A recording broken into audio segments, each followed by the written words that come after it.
welcome to Season 10, Episode 4 of Unlimited Opinions. I'm Adam Bishop. I'm Mark Bishop. We are, of course, reading the Thomas Sowell Reader, a collection of various writings of Thomas Sowell, this time starting his section on economics.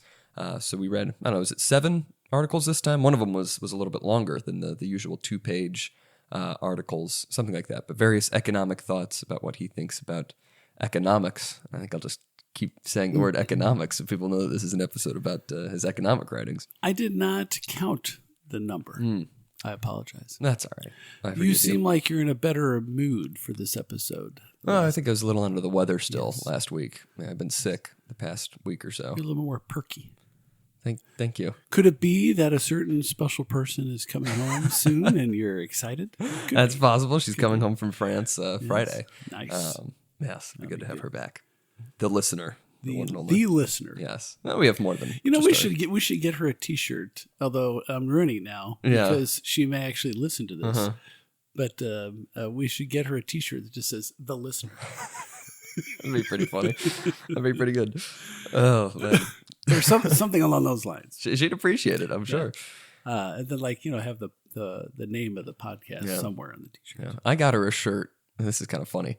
Not to divulge too much of her background, but she likes to claim a Mongolian heritage. Oh, interesting. Because her grandma did like one of those DNA tests at one point in time and had like 2.5% Mongolian or something. This was like her grandma. So she's like not Mongolian at all. Yes. But she likes to say, I'm a Mongolian. And so I found this ridiculous T-shirt on Amazon that said something along the lines of, it was in like broken English too. It's like, I'm not a superhero, but as proud Mongolian, I'm pretty close. That was great. It's got like the Mongolian flag on it. I thought that was hilarious. Oh, that's good. Clever. Yes. Thank you. I may or may not have ordered, you know what? I have to check on that. I ordered a number of T-shirts for some of the boys. For the podcast shirts? Or? No, for Christmas. Oh, I see. Presents. That's funny. Yes. I often speak through T-shirts. That's I great. have very expressive T-shirts. You do. Should we talk about the book? Yes, that would be acceptable. Yes. What do you think about this section, or do you just want to jump into the article? I liked it. Yeah. As you might expect, since I don't know that I don't like. That's a lot of don'ts. Anything that Thomas Sowell has written. Yeah. I mean, the whole book's been good so far, and this is his home field, I guess, technically speaking, as he's an economist. Yeah. Trained economist, yes. And he gives an example when he was receiving that training. Yes, the first article here. I think the first one was one-stage thinking, where he was questioned by a professor. And back then, when he started his academic career, he was a leftist. Yeah, which I appreciate. I was very left of center once in my life. So I am very much like Thomas Sowell. When people think about Thomas Sowell, they think of me. No, never happened. Of course never they do. Anyway, so he was questioned by a professor, instructor, asked him, what is, like a public policy position that he advocated, and he said, well, whatever his answer was. I don't think he even shared what his answer was. But then the professor says, well, then what would happen? And then he hadn't answered that, and then he asked him again, when would happen after that? And so his point of this article is, there are other economic consequences when you adopt public policy that would affect anything. Really, any effective public policies could have economic consequences. Yeah. And he's right that there are people that advocate for a lot of public policies just have a one-stage thinking, meaning that they just want to do the initial work and not even think about what's the second level consequence of our decisions. And we see that time and time again. He's writing this again like 20 years ago, but every public policy debate is so surface level that nobody says, well, what about after we do that, then what about all the other consequences and what then? And there's never even a discussion of that, never even a question of it. Yeah, he makes another good point that they do thinking about the political consequences, but not necessarily the economic. Because he says, in there, it's, there are all kinds of studies that you can find, like, well, this amount of people support this, and this would help your chances of re-election if you did this. But it's not really thinking about, okay, what does that policy actually do long term. Yes. Sure, it might win you support, the midterm elections coming up or something like that. But, that's not actually going to be beneficial for the American people if you enact this policy, things like that, where it's like, no, you have to think about, the ramifications of your job affecting everybody's lives in the country. He phrases it that way. Sorry to interrupt. No, He phrases it that way, but I think that political calculation is also one stage thinking for sure, because they're just thinking about the next election and not, how their political party is going to be viewed in 10 years. So like, that they, like, for example, the Democratic Party, won, so to speak, in 2020. Certainly, the congressional elections in 2022. But then what are the consequences that for them as a party? Or like the election of Obama. He was elected as president, but in the state level elections and congressional elections, they get wiped out like 6 election cycles in a row. So when you even the political thinking, it's like they don't think long term. I mean, how is this going to benefit the country, which would necessarily benefit the party? Yeah. And they think about those long term things. Of course, the Republicans are doing the same thing. Yeah. All this stuff is spent. They're talking about another, what do they call that? The CR continuing resolution, which it should be a felony or something to even talk about that. I'm a free speech absolutist, but something about that whole let's just pass a bill to just keep spending whatever we've been spending should be a crime. Yeah. Even just to discuss it. It should never happen. But no, you see that on the right too. I mean, there's all kinds of jokes that I've seen where it's like, the Republicans in 2050 will be talking about, I support the rights of, transgender and, transracial people. But, we need to make sure that we stop this current, amendment to legalize, whatever. And it's like, you keep moving because you're only focused on this current issue right now. Yes. And you're just kind of trying to placate enough people that you're not actually keeping the party in a good spot. You're just sort of moving along with the crowd, too. Well, that's why it's so important to have the first principles, stuff that you're just immovable on.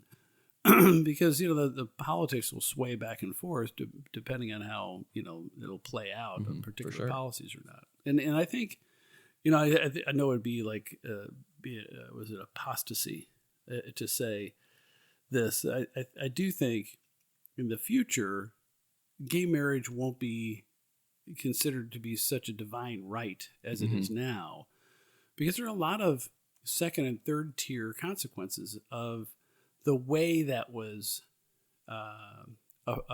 approved, which was a judicial fiat. And now, I think that gay rights advocates should be concerned about that. Was it Obergefell? Yeah, Obergefell. That decision that says it's a constitutional right to marry some dude. And it's like, wait a second, where did that come from? Yeah. And it might have worked out, and it was starting to shake out. I mean, you had, as far as state level decisions, vis-a-vis like abortion decisions, where sometimes you're surprised by some more. Like California had a constitutional amendment that they outlawed gay marriage, which was a surprise to many people. Missouri had a constitutional amendment to outlaw gay marriage or define it as, man and woman. So, but then once you open that kind of judicial decision, lawmaking, constitutional lawmaking up, it creates all sorts of perverse incentives to get people onto the Supreme Court. But then also, when you equalize and kind of dilute the definition of marriage, then it's like, wait a second, why can't we have 3 or 4 people in it? Yeah. It doesn't make any logical sense.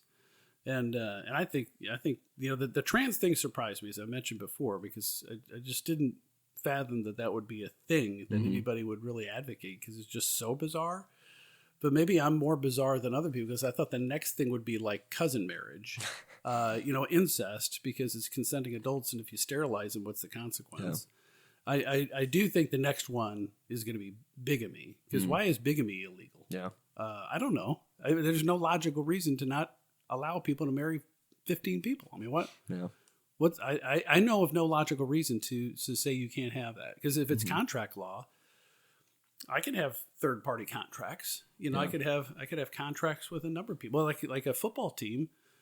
How many players are on a roster? Let's say 52. I don't even know, because I don't follow sports. Let's say you have 52 players on the roster. You have 52 contracts. Yeah. Well, what's the difference between that and a marriage? I don't know. I mean, it's a contract. Yeah. But to bring it back to your original point, of course, the logical reason against it is from those first principles. Yes. Right? And it's like that's why you need to have those, because if you're just going with the tide of, whatever the Supreme Court kind of decided, 5 years ago, you're not going to get anywhere. You're not actually going to accomplish anything. You're just going to keep flowing along. And you have to look at what are the possible negative outcomes if we go down this path, the second, third, and fourth level.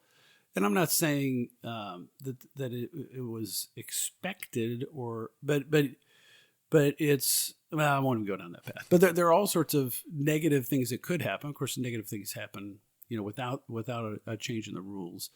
But it can, I could see that being less favorable in the future, which people would think, oh, that's just crazy. Why would you think that people won't be as much in favor of gay marriage? It's because it's normalized and all this kind of stuff. Well, there's second order consequences, not least of which is adoptions, adoption law.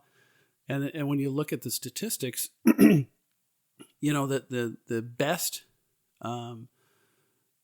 right now, unless something changes with humanity, I guess, the best parents is a married man and woman in a long-term committed relationship. Those kids that are raised in that environment have the best outcome. Yeah. And why won't we take that into account? Yeah. I think a lot of people also overestimate how many people are like really gung-ho about that being like you were saying, like a divine right. Like that is, 100%. Yes.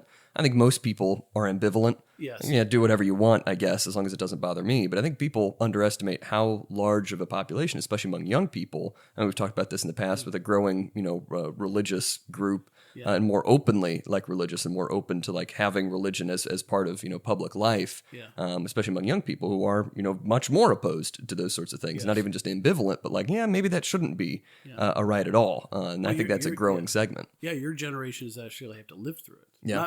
My generation is like, oh, look at those young people doing weird things. Isn't that wonderful? But it doesn't affect us. Yeah, but it's us adults. In our classrooms. But what about what if you grow up in like there's a local thing here where some kid's mom left and shacked up with some other mom. Ran out on the husband father. That of course that could happen with a heterosexual couple too, but it makes all sorts of complications. So now it's like the stepmom is married to mom. I mean, it's just so. Yeah. It's such a shock. And I think there's a multiplier there that people don't think of those. And I put them as secondary causes because they're not as big or as revolutionary as the primary. But anyway, So we'll see. I mean, hopefully I'll live long enough to see the fruits of these policy changes, so to speak. We'll see. Yes. But then the next article is union myths. This one was interesting. Yeah. Because I'm not entirely sure where I stand on like labor unions and stuff like that. I just don't know too much about it. But essentially his argument throughout here is that often unions hurt the workers that they're allegedly trying to help. Because with all of their, expensive policies that they kind of shove through into these, organizations, then that just results in more people being fired because you can't afford to pay as many workers and things like that. So you're really just forcing more people out of a job when you have these really like aggressive union policies in the workforce.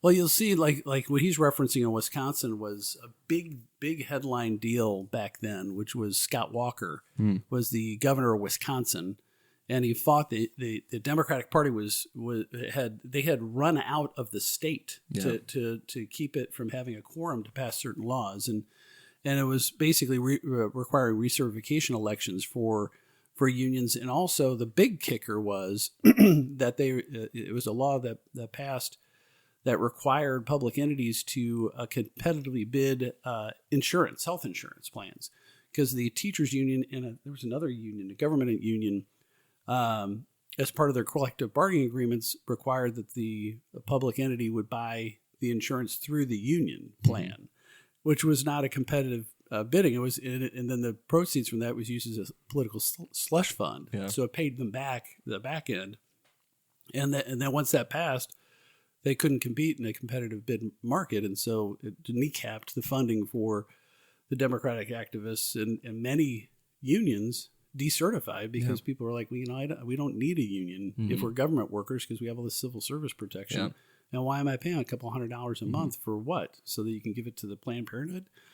So that's really, and I think that's for me, it's a big dichotomy between public unions and private unions. And you've seen a huge decline in union membership in the private sector. And in recent years, you've seen this huge uptick in public sector unions. And like if you go back to FDR, he was adamantly opposed to public sector unions. And anybody who really looks at it seriously can see how allowing the union to elect the bargaining opponents or representatives of the people by campaign donations and political activism, you can elect the people that are supposed to be negotiating on the other side of the table, and so you're really at both sides of the table. But I think there's a real meaningful role for skilled labor unions like the carpenters, electricians, and especially if there's a system for union hall hiring of qualified individuals in different jobs, because they could work for a number of different employers or companies, but be full-time, regularly employed as a union carpenter or whatever on various different projects. And I think that system works out very well for society and for the workers. And I do think there is a place for unions in the private sector to make sure that they can negotiate fair wages and hours. Well, I know I've told you this. I don't know if I've talked about this in the podcast, but during my orientation process down at Florida, I'm a graduate assistant, and they brought in a representative of the graduate assistant union to talk to us and to try and convince us to become union members. Like this was part of our whatever you call it, like our onboarding process. I guess we had to go to this lecture. And pay X percentage of every paycheck. And we represent you. We bargain for you. We advocate for higher wages and better benefits. And I'm just kind of thinking the whole time, like, we're graduate assistants. Yes. We sit around and like do research for a professor half time, every week. That's our job. This is not like a high risk job. Yes. One of the funniest things was they were saying there's this horrible, evil Ron DeSantis bill, not those exact words, but that was the message, that's like racist and is going to prevent immigrants from coming in and working for UF, the university. And I kind of looked at this bill, and it was essentially a bill just to say we should not be providing, our university should not be providing backdoors for people from countries who are enemies of the United States to come in and work for our state government. Yes. Like Iranians, people who've worked for the Iranian government. Maybe we should not just have them come in and be, graduate assistants or whatever, work for our universities, just as a matter of security. They're like, oh, this is a horrible racist thing. And then they said at the end of this presentation, that the union is probably not going to exist in about 6 months or so, because a bill was passed that requires a certain percentage of all of the workers to be a part of the union for the union to renew its certification. Yes, it's a and so I forget exactly what the percentage was. Maybe it was like 40%. It was less than half of all people need to be a part of it. And they said, we're about I think they were less than 20% of all graduate assistants are part of this union. So they're just going to completely cease to exist pretty soon. And that's why they're talking to all the incoming, graduate assistants. You have to come in and become part of the union. So it's like, you seem so pointless, and you're using, my money to just advocate for left-wing causes, which is just bizarre. Yeah, that's been the other problem with the unions. They're too political and partisan on issues that have nothing to do with union matters. Yeah. You see that with like the UAW and some other really large unions that are just donating to the Democratic Party, no matter how leftist and weirdo they are. Yeah. It's like, why aren't you just focused on the wages and working conditions? If they did that, they'd have a much better success. But I don't understand why is I am so I don't know if you call it right wing or populist on the immigration issue. Mm-hmm. I don't know why we allow any foreigners to attend our universities. Period. It's like, well, no, we benefit from. No, we don't. We don't benefit from. I mean, if there's an exchange program where there's 1-for-1 with Americans attending their universities for their countries, and there's some sort of subsidy for that, that makes sense to me. But it makes zero sense that we are allowing any Chinese students to study physics or rocketry or any of the hard sciences in our country. If they want to get a degree in social work or education or some other harmless pursuit. Any of the studies programs, maybe I could see, but why are we allowing them to take up space? Of course, the real answer to that is they pay international tuition rates and they subsidize the administration of the universities.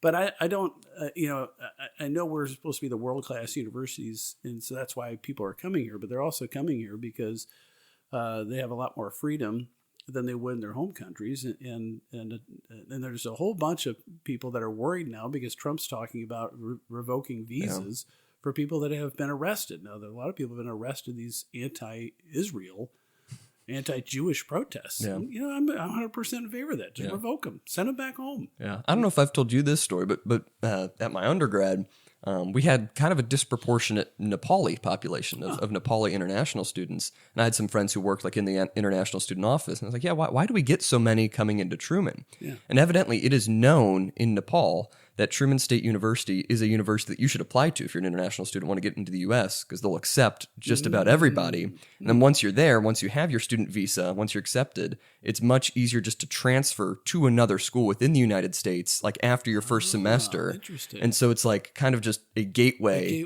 for people from Nepal just to come in and go to any other university that they want in the country. Right? Yeah. And I imagine that's the case for a lot of other universities that, you come in for one semester and it's like, well, really, I want to go to this other school, in this other state. Yes. And so you go through all the work of getting these people into the country and then they just go somewhere else because that was, their goal all along. Yes. I wonder how many universities would have to shut down if we just said no more foreign students. It's a good question. I bet you it would be a lot. At least 20%. Would just would not exist within a year. Yeah. I like that. Well, it would be great because, the universities serve an important function, but we really need to have a reckoning on the costs and expenses and, and the administration of these universities. Interesting. All right. So I don't know how we got on that. What's the next? That's union myths. Yes. Which kind of leads into affordability, which is the next thing. We're talking about the costs and expenses of things. And the big thing, one of the things he stresses in, I think, many of his writings on economics is insisting that we calculate the trade-offs. When you're making one thing more affordable by a subsidy, that just means you're using resources from somewhere else to make something else less affordable. Yeah. I think this one he uses the example of the Rolls Royce. You can give everybody a Rolls Royce, but how do we afford that, and what are we giving up to spend money on something else? Yeah, because that's what he says. Because it's the federal government can make a Rolls Royce affordable for every American, but we would not be a richer country as a result. We'd in fact be a much poorer country because of all the vast resources transferred from other economic activities to subsidize an extravagant luxury. Yes. And so it's like you can just artificially cap the price tag, but that has to come from somewhere else. Yes. And so he draws that out to, food. We can try and cap those prices, but what else are we going to be paying for in exchange for that? Are we just going to artificially, make food very, very scarce?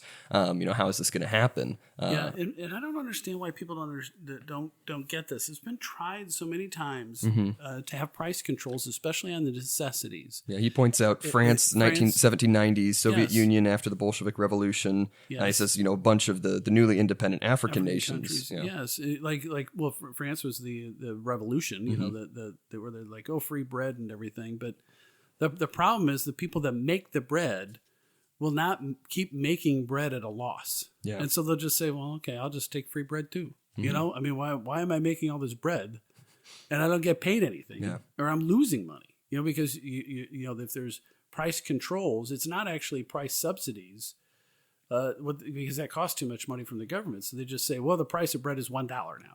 Okay, well, it costs me $1.15 to make each loaf. Well, then I'm just going to stop making them because I can't spend 15 cents on every loaf that I sell at a loss. And so then all of a sudden it's like, there's no more bread. What happened to all the bread? Go get the kulaks to make some more bread. Well, first of all, you've locked almost all them up, and now, there's no more bread. And so those necessities, again, it's the kind of part of his theme is you got to think of the second order stuff. Yeah, you can say that bread's going to cost $1. But what happens when you do that? Well, then the next thing is people will stop making bread. And then what happens? Well, then people will starve. Yeah. And then what happens? Civil unrest and riots and violence. Yeah. And it's so predictable. But like people talk about guaranteed universal income, which is a thing. Like, was that when Biden was running for president in 2016? It's been a thing for years 20? now. I mean, where really was it Andrew Yang? Was that his name? Yeah, Andrew Yang was a big proponent of that. Big proponent. It's the dumbest thing I've ever heard. Yeah. I mean, it's like they don't understand the freeloader syndrome. I mean, unions understand because that's what they call people that don't pay union dues. Yeah. They're freeloaders. They're working for them, and they don't want to be members. But then, if you subsidize something, you get more of it. Can you imagine how many people would just do nothing productive if you gave them a subsistence level of funding? And how many of them would just work off the books? Yeah. And then you're not paying you're collecting any taxes and not paying for their insurance and all that stuff. Well, I really like his point here because he says, what about basic necessities? Shouldn't those just be a right? Shouldn't we just give those to people? Yes. And he says, that sounds nice, but the very fact that we can seriously entertain such a notion as if we were God on the first day of creation instead of mortals constrained by the universe we find in place shows the utter unreality of failing to understand that we can only make choices among alternatives actually available. Yes. Like we can never just make up a new alternative from scratch. Yeah. Right. It's like, okay, this price goes up if this price goes down, or this price goes down if this price goes up. Well, why don't we just make everything go down? Like that's not an alternative. We can't just decide, go down this third road that we're gonna, create from scratch. Because you're always going to be pulling from somewhere else. Yeah. And I think that point applies to a lot of other things. Going back to the first principle stuff, we can't just make up new things because we think they sound nice. On this day. Have to work within the system that we have. Yeah, I want two examples of that stupidity in somewhat modern times. Nixon had price controls. Yeah. And they failed utterly. And then remember Kamala Harris was talking about inflation, and she was going to go after the profiteers of the grocery companies, which is an industry that has notorious for the smallest profit margins of any industry because they're so competitive and the price points are so closely monitored by the consumers and the competition is so fierce. They have maybe a 3% profit margin. I mean, it was crazy. On each transaction, they try to make up with it in volume. But of all the industries to say that they're gouging prices, it's like gouging. Are you kidding me? I mean, we notice the prices going up, but it's not because of the grocery stores for crying out loud. I mean, they're just passing along the costs from the suppliers that they're supplying them with stuff. So she tried to jump on that bandwagon. Thankfully, that most Americans saw through that as just ridiculous. Yeah. Yes. And then one of my favorite themes that he has running through is the next one, I think, is the saving lives. I figured you'd like this one. Because I just I have a shorthand joke that I say, well, if it saves one life, which to me is just a ridiculous statement. You never make a policy based upon saving one life because nobody actually cares about just saving one life. And just saying that is just cheap. It's childish thinking. And he makes the point, of course, more articulately than I can, which is if you focus on saving one life by having some regulations, then you're going to incur other costs somewhere else, which necessarily will cost other lives in other manners. And he talks about it. He says it in such a neat way, where he's saying, that more affluent society is going to have less natural disasters and a better life expectancy. I think that was in this one, wasn't it? Well, yeah, it wasn't. I think so. But it wasn't skipping ahead. It wasn't that they'll have fewer natural disasters. They'll have more property damage. They'll have more higher costs. Yes. But there will be less lives lost. Correct. But compared to third world countries, there'll be many more lives lost for similar disasters, but less money that will be lost because less things are destroyed. Yeah. And so his argument is that as your affluence as a nation goes up, your life expectancy, you're saving lives because your life expectancy will be better because you have better building standards, better healthcare, better response times, and all that kind of stuff. So if you're going to reduce productivity and you're going to reduce available income and assets, you're going to cost lives because you're not going to be able to lower the rate of death for all these other causes. So it's an interesting argument. And then where's something? Maybe it was a quote. What are you looking for? I was looking for something. Oh, yeah, where he mentions... Here, I got it. Hold on. I'm holding. Oh, yeah. When we look beyond words to behavior, people do not behave as if they regard even their own lives as being of infinite value.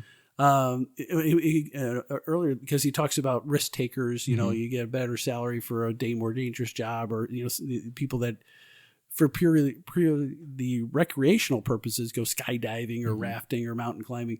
But he also mentions this, which is kind of a harsh way to put it. But he says, but however noble such words may sound, in the real world, no one would favor spending half the annual output of the nation to keep one person alive 30 seconds longer. Yeah. Now, that's an extreme example, but it's the same reasoning. I mean, okay, what would we spend for one person to live a day longer or a year longer, or one person to live 10 years longer?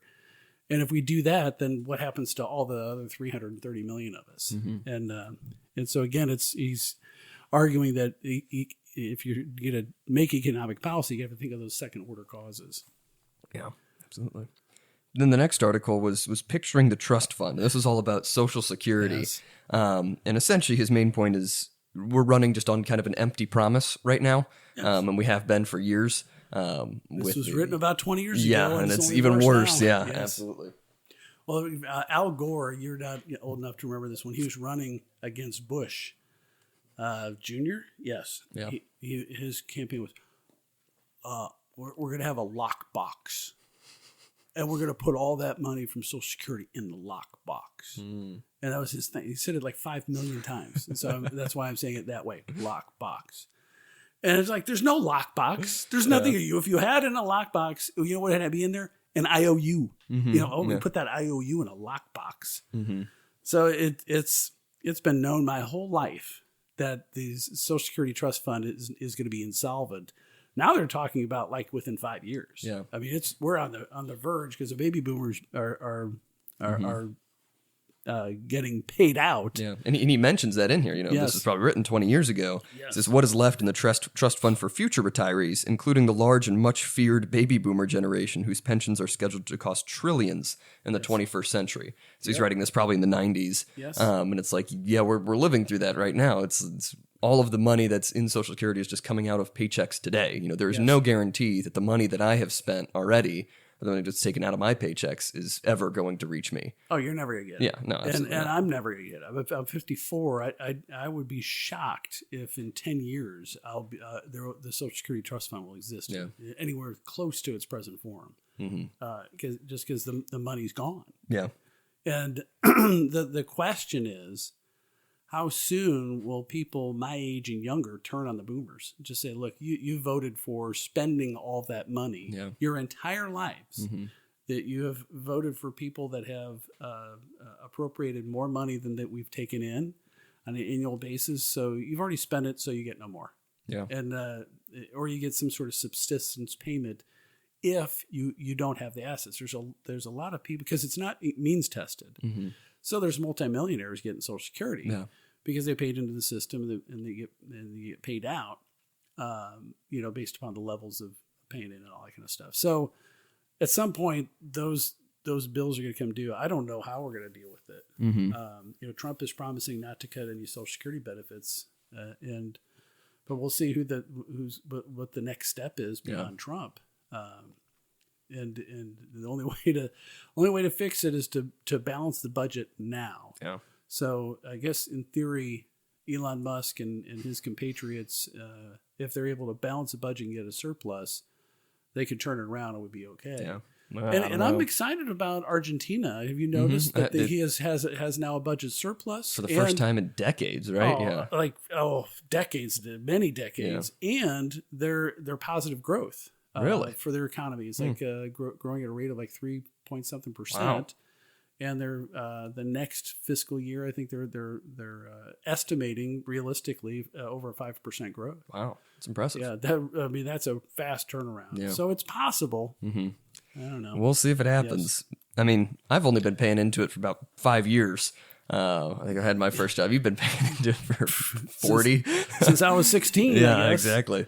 So, I mean, roughly speaking, I'm not nearly as bad off. I haven't lost nearly as much money in this thing as you have. Well, so if it goes away, soon, it's not too much of a it's, problem for me. it's a situation where I don't consider it a Social Security tax. Yeah. I mean, other people would, certainly do.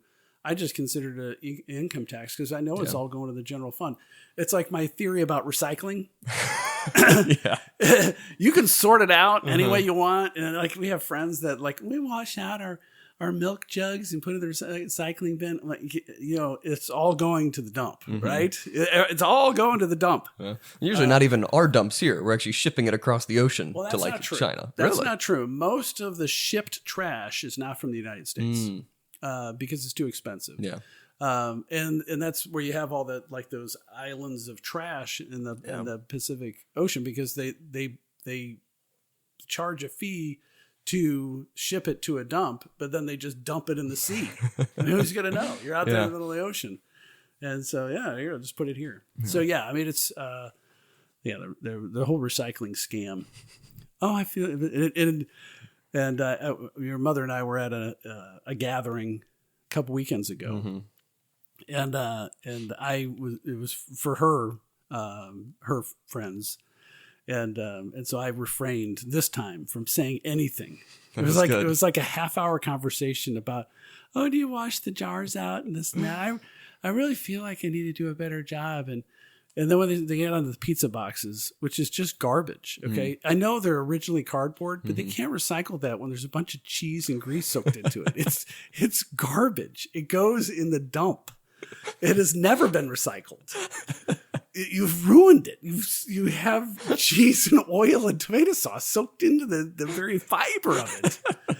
Anywho, so I was very quiet. That's very impressive, actually. I'm very impressed. And I didn't let on that I was about to explode on a rant. Really impressive. Like, didn't even show me. I was nodding and smiling. Oh, yeah. But not like I am now, because it sounds false even now. But I think I don't think they had any clue.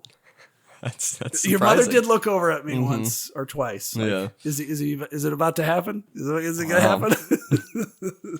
Well, I ruined a Christmas party. Did you? Oh, yes, no, I don't think I've heard this story. Oh, yeah. So I will say the details of this. So your mother has an annual dinner with her high school friends. They've been doing this since the 1980s. So really close group of friends. And for whatever reason, I showed up in a foul mood. Oh, no. And you've met me. Yeah, I have. And you've like if I come home after a long day of work and I'm in a sour mood, I just start going on random rants. Yes, I think it's like half this podcast. I went on at least an hour rant about and arguing about recycling, because a couple of ladies in there were, of course, left of center, and they were insisting that I was making it all up. And I said, and I remember saying like 5 times in a row, all to the dump. It goes, all to the dump. But we do this, we sort that, all the dump. Everything, you sort it. It goes in this truck, and the other truck goes in, the other stuff goes in that truck. I said, I know. Where do they go? All the dump. You follow them. I said, go with the next recycling day. You get in your car and you follow that thing along its route, and you're gonna follow it all the way around. You know where it's gonna go? It's gonna go to the dump. They were so angry. They were so angry. So then the next year, as you know, I represent municipalities, and of course, there's a number of municipalities have contracts with recycling and trash companies, and they have fees for trash, and they have a separate fee schedule for recycling. Sure. With escalating thing, if you have poured in one container, or if they're pre-sorted by the customer, there's different costs associated with it. Within the contract documents themselves, it says, due to economic necessity, the hauler has the unfettered right to put it all in the dump. All of it at their complete and total discretion. And I thought, oh, there it is. There it is. Wow. Proof that you pay them extra, which I respect the desire to not fill up our dumps, but they're never going to get filled. There's so much dump space, and so many of our dumps are now what? Parks and golf courses, because you seal it up and you plant grass and trees on top of it, and it's an open space. It's beautiful. It's a wonderful public amenity. And you just dig a different hole. Dig a different hole, fill it up, cover it up, beautiful park. Dumps are underrated. And my prediction is that in 100 years, we'll be able to mine them. Because we'll be able to have the technology and the devices where they can burrow under that beautiful park. Like a mine that we have south of here where, you have surface rights and it doesn't disturb the homes and all that kind of stuff. They'll be able to mine in there and get all that precious minerals and those microwave ovens, and they'll be able to sort it out automatically, and it'll be cost effective. So in a sense, it's like burying coal, and eventually we'll have diamonds. It's got to happen. In your lifetime, there will be a commercial enterprise mining our dumps. Wow. Do you want to it's an investment in our future. Do you want to talk about the last article here? The economics of crime. Yes, this one was interesting. This was really good. He is so brilliant on this because he's so clear-headed and so not emotional. And when he talks about the incentives for crime, and he's so right. People think that all crimes are crimes of passion. Like there's no logic to it, and there's no way to dissuade people from it. That's the current attitude towards crime. But he talks about specific studies. And it's so true, and it's universal to this day. There's a small percentage of people that commit the most crime. So he has a statistic from one, I think it was a youth, that was 6% of the kids, boys, committed 50% plus of the crimes. And that is a pretty accurate percentage across cultures and across societies. Now, you have different murder rates, you have different completed crimes, but he talks about the incentives for additional criminal behavior. And what was interesting is the gun control debate, and if you have more gun control, he used the example of England or Great Britain and the United States, where with Great Britain, I did not know these statistics that he cited, that they have a lot more burglaries with people present, their victims in their residence.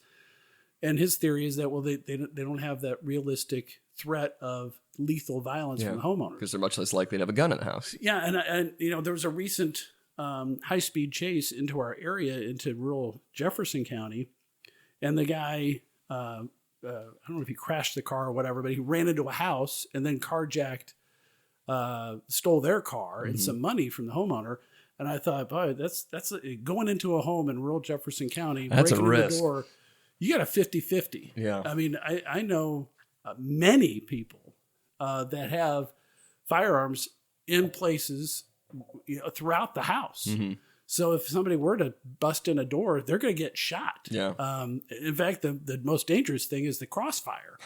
Because if I have the husband and wife, shooting from different locations, and these houses aren't built, with all brick walls. Yeah. I mean, you could pass through some of that stuff. But so I think there's a lot of truth to that, and certainly it's true that there's a small percentage of people that commit the most crimes, and if you focus on them, because he talks about rates of incarceration, I am concerned about general rates of incarceration of the population. I think in a way, there's too many people in jail or in prison, but we don't incarcerate enough of certain recidivist individuals. Does that make sense? Yeah. Like there are some crimes that we don't incarcerate enough of the people who commit those crimes, but we have too high of an incarceration rate overall. If that makes sense. Yeah. And so he's talking about the cost analysis that criminals have with regard to particular crimes. Like, if it was known that if you commit a residential burglary, you are going to do at least a year in jail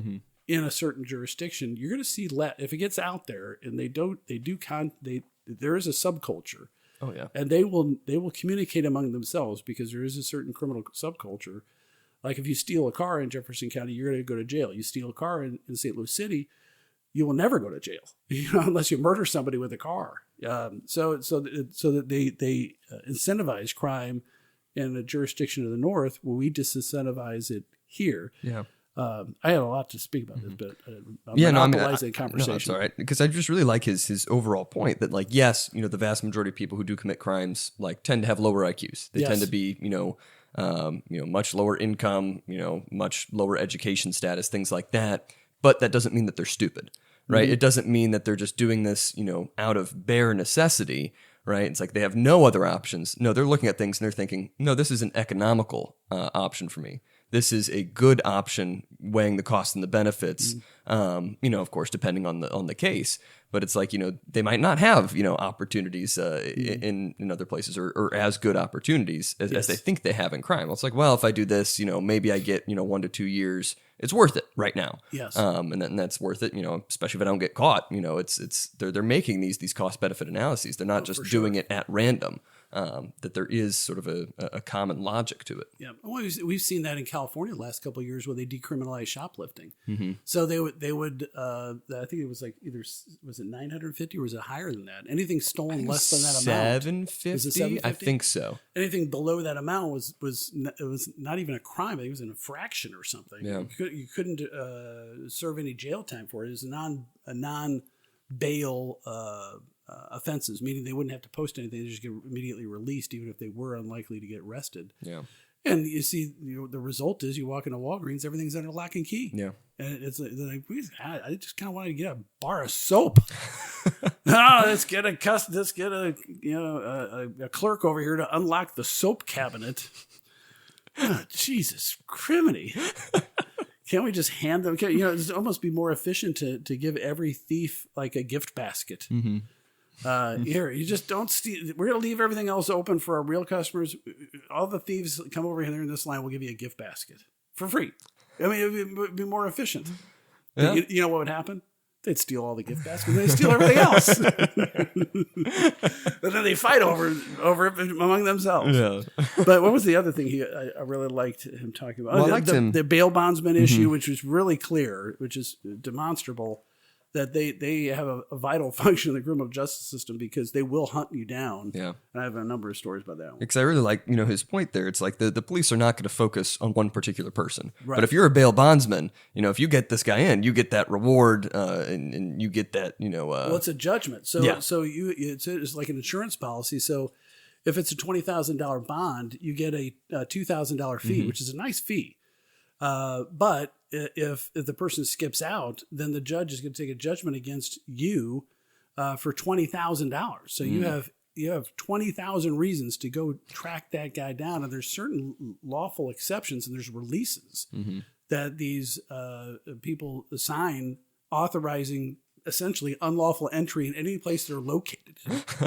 And there's a federal exemption that applies to most of their activities. So if they know if you skipped bail, there's a warrant out for your arrest. Essentially, they have a right to kick in the door of any residence that you're in.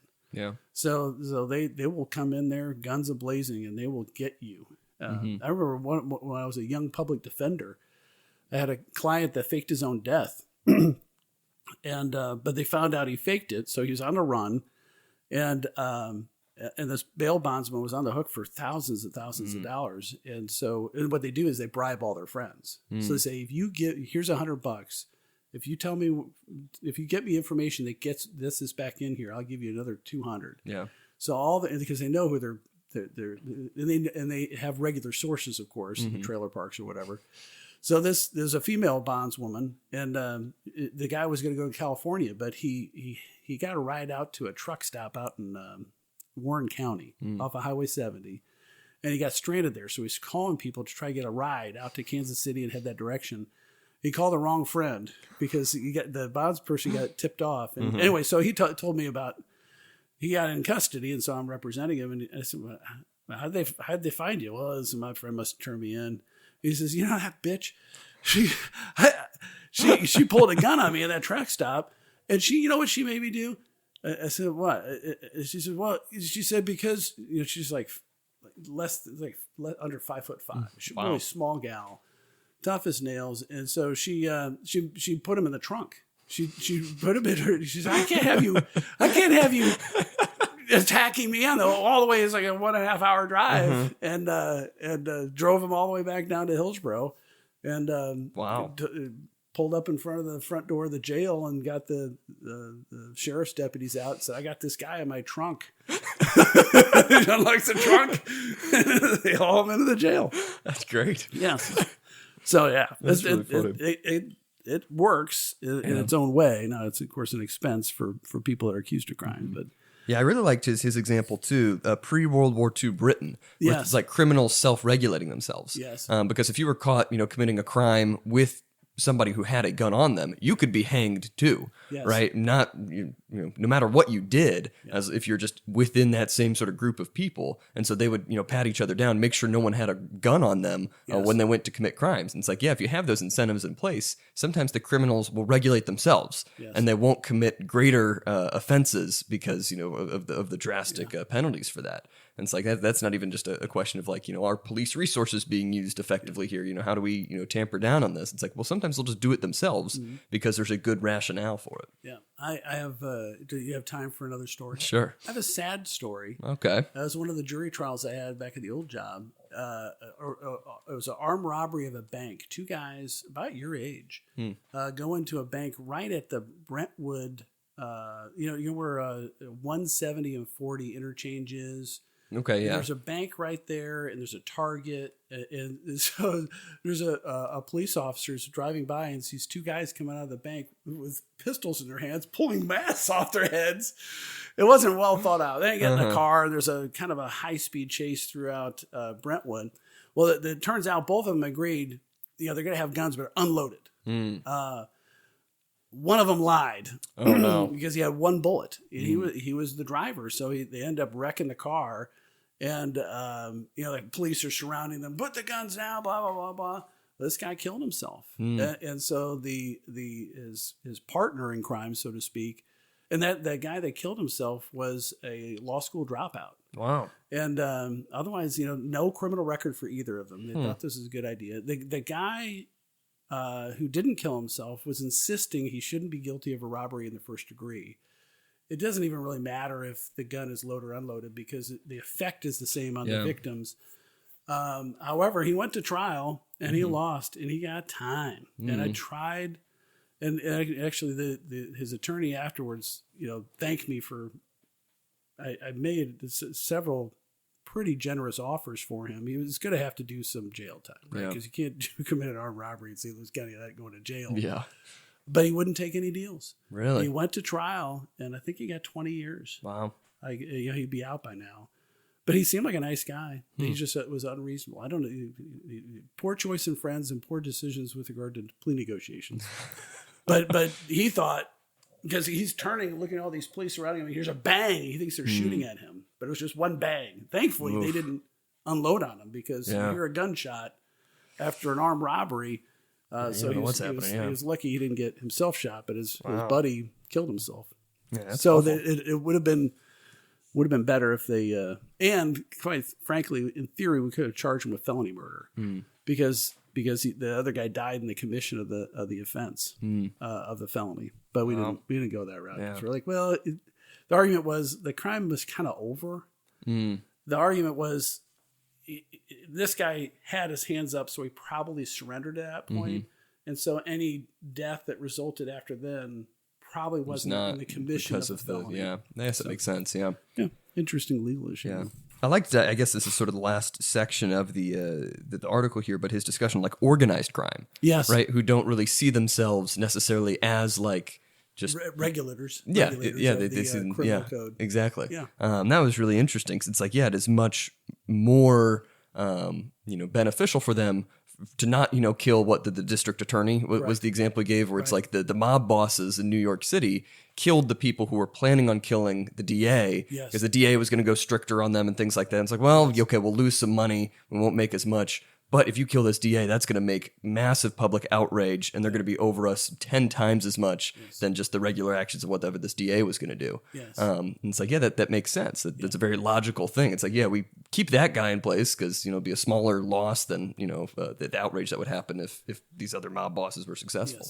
I have two thoughts on that. One is I loved his argument that he makes the argument that essentially it's a monopoly, and a monopoly would be less efficient. So you actually get less crime because there's a monopoly of the criminal enterprise.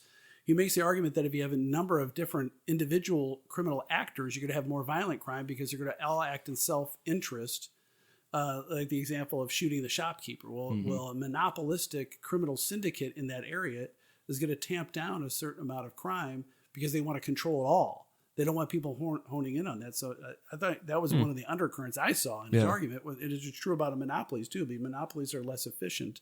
And then secondly, I kind of disagree with their analysis a little bit because I remember Bob McCullough telling me, he was my boss, telling me one time I was prosecuting some really serious criminals, and one of them had attacked a federal prosecutor, and another had witnesses killed, and one relative of this criminal outfit had killed a police officer. And so I was like, yeah, should I be worried about that?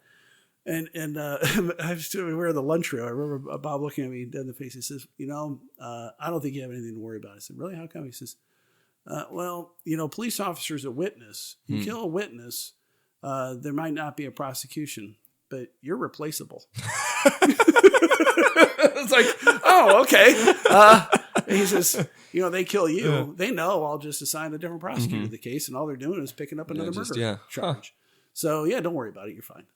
It's like, oh, yes, that makes sense. Yeah. There's a lot of logic to that. I don't feel any better, but because I really have no meaning or really any. I'm not contributing to this. Evidently, I thought I was doing a bang up job, but evidently I was replaceable. Oh, that's great. So therefore, I was safe. But I did actually feel better. I like it. There's no reason. There's no reason. Yeah, I'll just assign somebody else to get him. Interesting. All right. Well, do you have any other final thoughts on this chapter? No. This first part of economics. I'm done. All right. Well, I thought it was a good chapter. We'll be picking up with the second half of this chapter here, this section of the book. I think just a few of those longer articles on economics next time, none of the shorter ones, I think 3 or 4. Yeah, so do I. All right. Next time I'll make sure I let you talk more. No, that's all right. Those are good stories. Well, this has been season 10, episode 4 of Unlimited Opinions. I've been Adam Bishop. Still Mark Bishop. You can, of course, follow us on Twitter at ULMTD Opinions.